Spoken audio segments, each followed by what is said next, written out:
This is a 1906 San Francisco cable car here in Poway at the Poway Midland Railroad.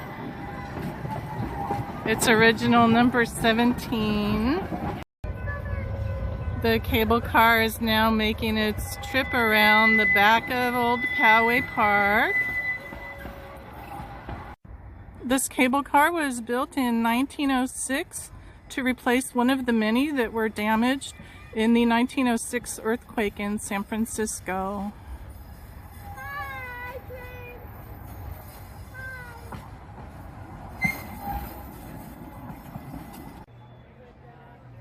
What a wonderful way to spend the day, riding around the cable car at Old Poway Park.